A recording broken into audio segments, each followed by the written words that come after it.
convencer as pessoas, porque nós temos muitos ateus dentro da nossa sociedade e uma diversidade enorme de culturas. Mas dentro de Israel não tinha esse problema. Mas Israel tinha um problema sério, crítico. Uma nação que a nação inteira cria em Deus. Olha que maravilha, né? Não parece um sonho? A nação inteira tem a mesma religião. O Deus vivo, o Deus de Abraão, Isaac e Jacó. Não tinha outro Deus ali no meio. Então, não parece ser uma coisa tão linda, não parece ser um sonho realizado. Mas tinha coxos, cegos, endemoniados. Quantos a gente vê lendo o Evangelho? Não é verdade? Quantos endemoniados, e não só endemoniados, mas endemoninhados. Ou seja, possessos por legiões de demônios no meio do povo de Israel. E a nação de Israel ia de mal a pior. Nós tínhamos ladrões, nós tínhamos pessoas que usurpavam impostos indevidos das pessoas. Nós tínhamos ali a classe dos fariseus, nós tínhamos prostitutas, nós tínhamos feiticeiros no meio de Israel. E Jesus veio, e Jesus não fica olhando quem é quem. Jesus simplesmente opera o amor para quem quer que seja. E quando Jesus vive esse amor, irmãos, é diferente. Porque Jesus ele não tinha um discurso, ele tinha muito mais do que um discurso, ele tinha uma vida. Jesus não somente tinha a palavra, o discurso, e não somente tinha a vida, mas por muitas vezes a palavra de Deus nos atesta que o céu se abria e a voz do próprio Deus gritava dizendo: esse é meu filho amado em quem me comprazo, a ele escutai-o. Algumas vezes eles iam orar com Jesus e quando olhavam para Jesus, Jesus se transfigurava e eles viam a glória de Deus brilhando em Jesus. Era incontestável que Jesus vinha da parte de Deus. Até mesmo Nicodemos dizia: porque ninguém pode fazer as coisas que ele faz se não for por Deus na vida dele. Era incontestável. Mas o maior atributo de Jesus era o amor. Era o amor.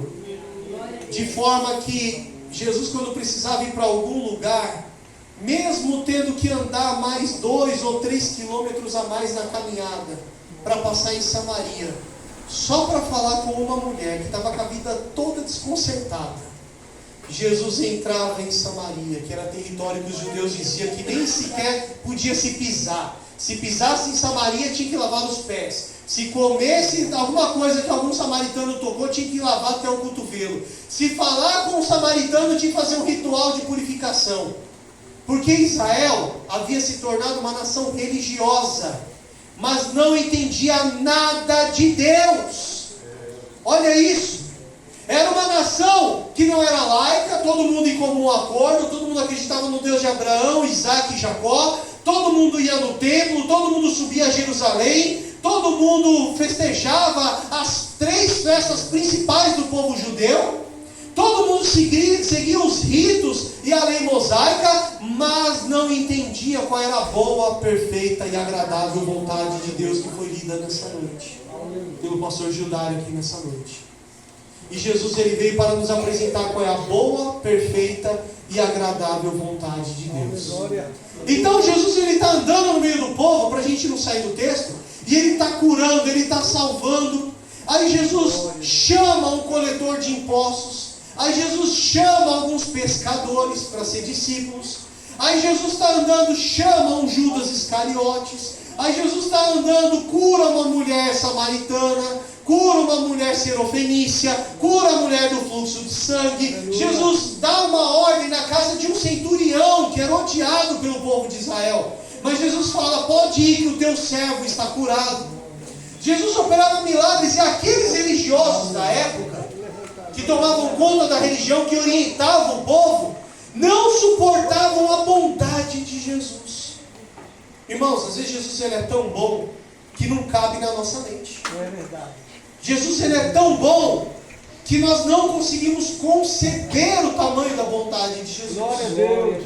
Jesus ele é tão bom, tão maravilhoso, que a gente não consegue aceitar nem o perdão dos nossos pecados. Jesus nos perdoa e a gente fica se julgando. Às vezes Jesus ele é tão bom para com as pessoas em volta da gente que Jesus vai, pega, perdoa, transforma, lava, enche do Espírito Santo. E a gente fica se questionando, será que é verdade? Será que Deus fez? Porque nós somos maus, mas Ele é tão bom, tão maravilhoso, que muitas vezes não conseguimos conceber a bondade de Jesus. O fato é que Jesus entra em Jerusalém, a cidade que é o polo da religiosidade do povo de Israel, é o centro religioso. É lá que ficava o templo, é lá que ficavam os maiorais do povo de Deus, é lá que ficava o principal dos sacerdotes, é lá que ficava o templo que foi construído, destruído, reedificado e refeito, e lá o povo ia uma vez ao ano, era lá em Jerusalém. E agora Jesus chega em Jerusalém. E quando Jesus está em Jerusalém, irmãos, os fariseus que não conseguiam entender o tamanho do amor de Deus, queriam fazer com que Jesus tropeçasse e caísse. Queria achar alguma falha para acusar alguma coisa em Jesus, porque não conseguiam conceber o tamanho do amor de Deus. Aí eles vão lá e pegam uma prostituta. Mas vem cá, Israel não é uma nação toda cheia da palavra de Deus, todo mundo crendo no mesmo Deus? Por que tinha prostituta em Israel? Era para não ter, não é verdade? Então alguém estava falhando em algum ponto e não era Deus.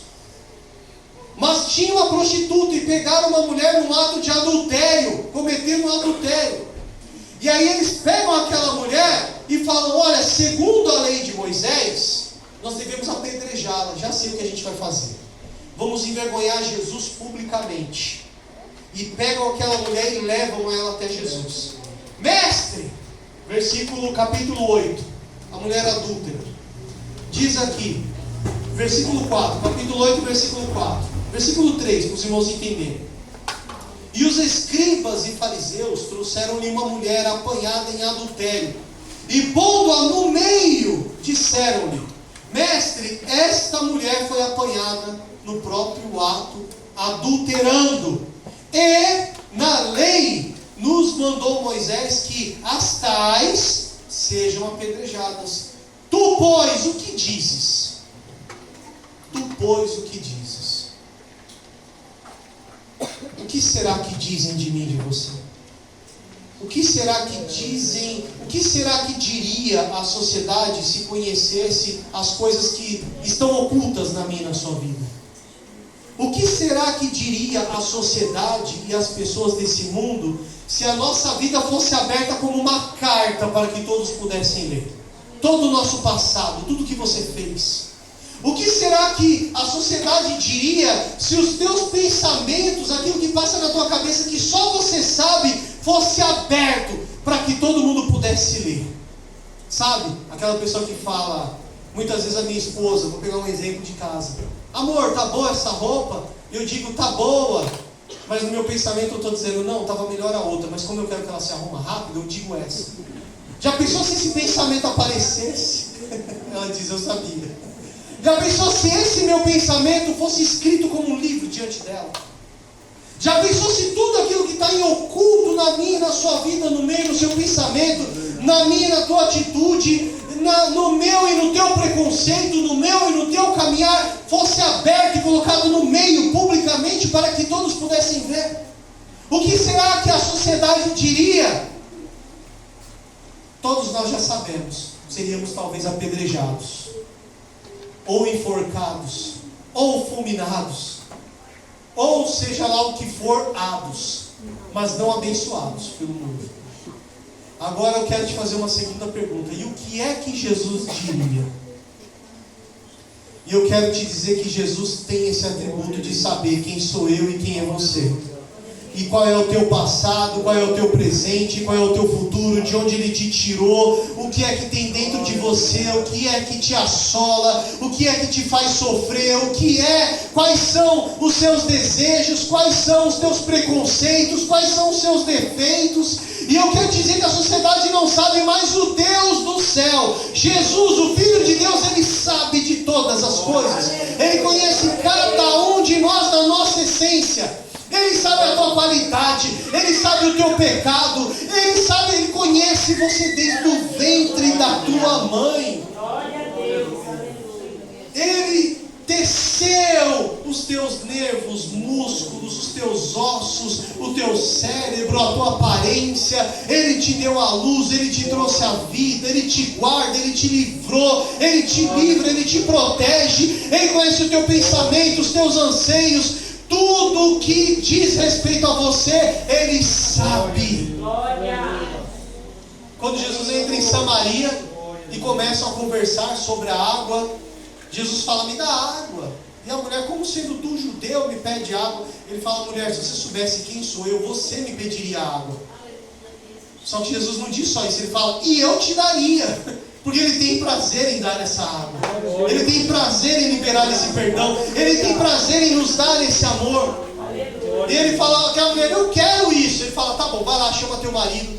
E ela se entristeceu, porque só ela sabia o que tinha na vida dela. E aí Jesus fala, mulher, eu sei que você não tem. Eu sei que você não tem. Porque você já tiveste 3, 4, 5. E agora esse que você está tendo também não é teu. Eu sei que você não tem. Ei, Jesus sabe o que você tem e o que você não tem. Jesus sabe o que você precisa.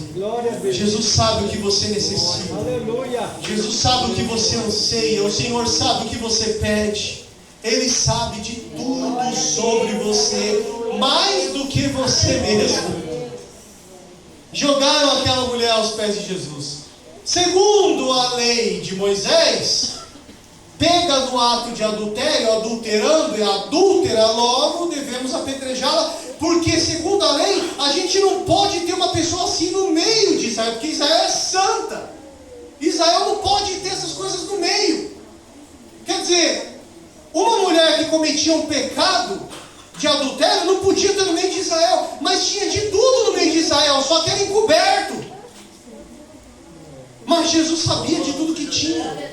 O coração maldoso, o olhar audacioso, a língua condenadora, os olhos que apontavam, a discriminação, a separação de pessoas, as malícias, as maldades, o interesse, tudo isso tinha em Israel, só que as pessoas não podiam ver.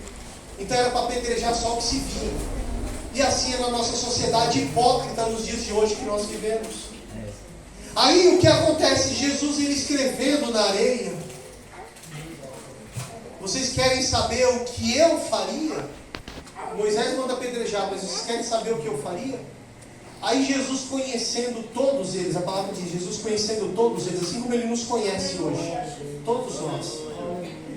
Quem não tiver pecado, quem tiver santo, já que é para Israel ser santa, essa prostituta não pode estar no nosso meio porque ela nos suja, mas, então vamos lá, se é para ser santo, quem não tiver pecado, joga a primeira pedra, pode jogar. Quem não tiver pecado, cumpra-se a lei de Moisés, vamos lá, vai lá. E temeram. O temor veio sobre eles, porque naquele momento veio sobre eles o pensamento de que, poxa, se eu pegar uma pedra e ele que sabe de tudo falar, e aquele dia, e aquele projeto, hein? Aquela caroninha que você deu, e aquele dia, aquela reunião que você sentou para falar o que não era para falar, e aquela arquitetada que você deu, sabe, aquela coisa que você ambiciou fazer que não era para ter feito. Então na hora eles falaram, opa, eu não vou pegar em pedra. E começaram a sair de fininho, um a um. E começaram a ir embora. Só que essa passagem não acaba aí. Olha que coisa interessante. A Bíblia, irmãos, a gente fica lendo ela fracionada e a gente perde muita coisa boa. Essa passagem não acaba aí, eles começaram a ir embora. Jesus, ele levanta os olhos e olha para aquela mulher e olha em volta e ele vê que só está ele e ela. E ele não tinha pecado, ele podia tacar pedra. Quando ele vê que só está ele e ela, ele fala para ela, faz uma pergunta, ei mulher, aonde estão os teus acusadores? Aonde estão? Ela fala, ninguém ficou, todos eles se foram. Jesus fala, ninguém te condenou? E ela diz não, ele diz todavia eu também não te condeno, porém vai e não peques mais. Porque o prazer do Senhor é que a gente vai e não peque mais, que a gente mude. A palavra de Deus, irmãos, ela não é para ser conhecida, ela é para ser vivida. E sendo somente vivendo você vai conhecer a Deus. Se você sentar e ouvir, você vai conhecer. Mas ninguém conhece tanto a palavra de Deus como aquele que guarda e vive. Porque se não guardar e não viver a palavra de Deus, de maneira nenhuma vai conhecer a Deus. E Jesus continua andando, e o povo volta e começa a seguir Jesus de novo. E olha só o que acontece aqui, ó. Versículo de número 12. Falou-lhes, pois, Jesus outra vez dizendo, eu sou a luz do mundo. Então Jesus começa de novo a falar com aquela multidão. Eu sou a luz do mundo, e quem não me segue, não andará em trevas, mas terá a luz da vida. Disseram-lhe, pois, os fariseus, tu testificas de ti mesmo, e o teu testemunho não é verdadeiro. Respondeu Jesus e disse, ainda que eu testifico de mim mesmo, meu testemunho é verdadeiro, porque eu sei de onde vim e para onde vou, mas vós não sabeis de onde vim, nem para onde vou. Vós julgais segundo a carne, e eu a ninguém julgo, embora ele tivesse o poder para isso. E se na verdade julgo, o meu juízo é verdadeiro, ou seja, quando ele julgar, ele julga em verdade. Porque não sou eu, mas é o meu Pai que me enviou. E na vossa lei está também escrito que o testemunho de dois homens é verdadeiro, e eu sou o que testifico de mim mesmo, e de mim testifica também o Pai que me enviou. Então quando duas pessoas testificam sobre algo, aquele algo é verdadeiro.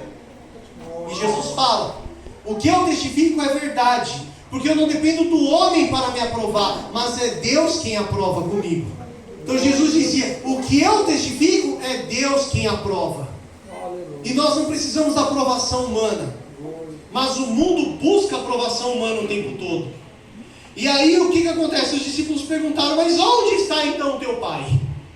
Já que o Senhor testifica que se dois ligarem algo na terra, está ligado no céu, eu não testifico com você. E aonde está o teu Pai que testifica com você? Olha a pergunta deles para Jesus. Aonde está o Deus que te testifica para perdoar esta mulher adúltera que foi pega em ato de adultério? O contexto ainda é o mesmo. Preste atenção na palavra. E aqui diz assim, disseram-lhe, pois, onde está o teu Pai? Jesus respondeu, não me conheceis a mim, nem a meu Pai. Se vós me conhecesses, também conheceríeis a meu Pai. Essas palavras disse Jesus no lugar do tesouro, ensinando no templo, e ninguém o repreendeu, porque ainda não era chegada a sua hora. Disse-lhe, pois, Jesus outra vez, eu retiro-me, e buscar-me-eis, e morrereis no vosso pecado. Para onde eu vou, vós não podereis ir. Por quê? Porque não